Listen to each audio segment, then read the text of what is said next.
재정 전문가인 위원장님과 함께 앞으로 어떻게 진행되는 게 맞을지 좀 얘기를 해보겠습니다. 일단 경남에서 8일날 김경수 도지사가 운을 좀 띄웠습니다. 전 국민에게 재난 기본소득 100만 원씩 지급하자. 5천만 명한테 지급되는 거니까 1인에게 100만 원 지급하면 50조 원이 듭니다. 올해 중앙정부가 쓰는 전체 예산의 10분의 1 정도를 지급에 쓰는 거죠. 그죠?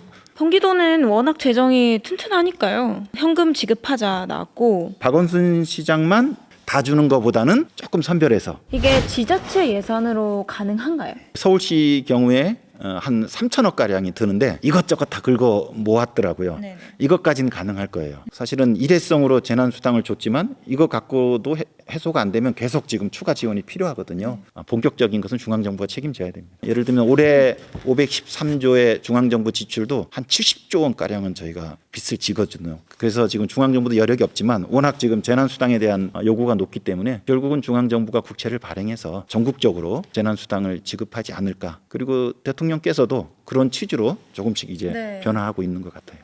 그 야당은 현금 지급보다는 감세로 가자 이런 주장도 나왔습니다. 전통적인 대립이죠. 바로 주기보다는 세금을 줄인다든지 경기 활성화를 하면 선순환이 이루어지면 다시 서민 경제도 산다 이런 건데 뭐 이것도 하나의 경제 논리일 수는 있는데 지금은 재난 시기거든요. 유례 없는 그렇죠. 굉장히 급진적인 생계 지원책이 필요하기 때문에 일부 야당에서 그런 말씀을 하십니다만 그렇게 설득력이 강하게 갖고 있는 것 같지는 않아요. 근데 사실 재난수당이랑 기본소득은 좀 다른 거잖아요. 수당은 이 복지에서 나라가 시민에게 지급하는 현금 복지들은 대부분 그러니까 기초생활보장제도에서는 생계급여라고 부르고요. 또 아동수당, 그래서 급여 혹은 수당이라는 말을 씁니다. 그런데 똑같은 현금 복지인데 기본소득이라는 새로운 개념이 들어와요. 그러면 생계급여는 가난한 사람들을 대상으로만, 아동수당은 아이에게만, 기초연금은 노인에게만 이렇게 대상이 특정화되는데 이 기본소득은 5천만 국민 모두한테 주는 겁니다. 이번에도 재난을 맞이하여 국민들에게 어떠한 현금 지원이 필요한데 대상을 특정화해서 지원하자 이런 취지를 갖고 계신 분들은 재난수당이라고 부르고요. 모든 국민한테 모두 주자 이거를 선호하시는 분들은 이름을 재난기본소득이라고 부르고 있습니다. 예. 사실 이런 특수한 상황에서는 뭐 트럼프도 뭐 1,000불씩 풀자 하고 우리나라도 당장 지금 너무 생기가 어려우신 분들이 많아서 좀 성큼 다가온 것 같아요. 기본소득 그 자체에 대해서는 뭐 자기의 의견 또 찬반이 있을 수 있는데 지금 코로나19에서 필요한 현금 생계 지급 방식을 논의할 때는 기존의 기본소득 담론 논쟁하고는 조금 저는 떨어졌으면 좋겠어요. 왜냐하면 지금은 재난 시기거든요. 지금 대한민국에서 지금 2달째 코로나19 때문에 우리가 사회적 거리두기를 하고 또 지금 일상 경제가 거의 지금 뭐 스톱 상태에 있잖아요.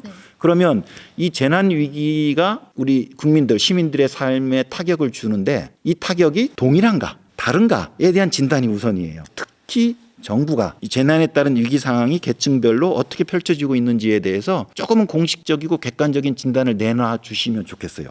그러면 사실 보편적으로 할까 선별적으로 할까 이 논쟁이 그렇게 많이 격화되지는 않아요.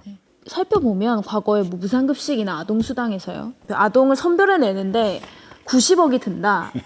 그런 행정비용에 대한 논쟁이 굉장히 뜨거웠어요. 그렇죠. 상위 10%만 안 주는 걸로 국회 통과가 돼버렸어요. 그 상위 10%도 다 주면 1년에 한 1,200억 가량이 드는데 그 10%를 선별하는데 1,600억이 들더라.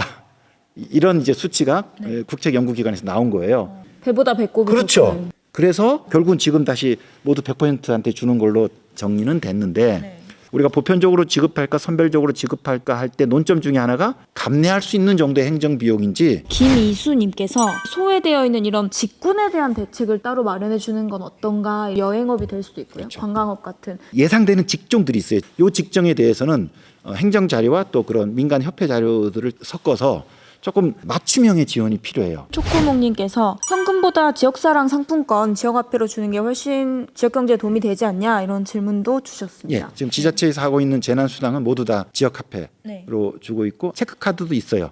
근데 지역화폐로 수령을 하시면 한 10% 정도 인센티브를 더 줍니다. 언제까지 그러면 지급을 해야 하나 이 특정한 시기라는 걸 어떻게 규정할 수 있나. 이번 일회성으로 지급해서 해소되기를 바라는 간절한 심정으로 지금 하죠. 근데 지금 코로나19가 어떻게 될지 모르잖아요. 정부에서는 다양한 시나리오를 갖고 있어야 된다고 봐요. 아주 최악의 시나리오까지도. 예.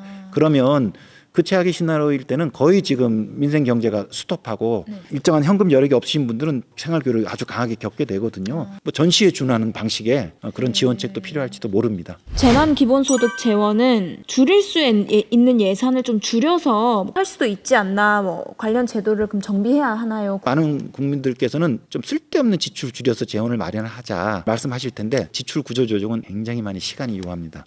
그래서 지출 구조 조정의 필요성은 항상 제기되지만 지금 재난수당에 건에서는 지출 구조 조정을 통해서 재원을 마련할 수 있는 여지는 지극히 작아요. 재난수당, 어떤 재난기본소득에 대한 논의가 더 활발해질 것으로 보고 있는데요. 오늘 위원장님 모시고 좀 많은 공부가 되셨길 바랍니다.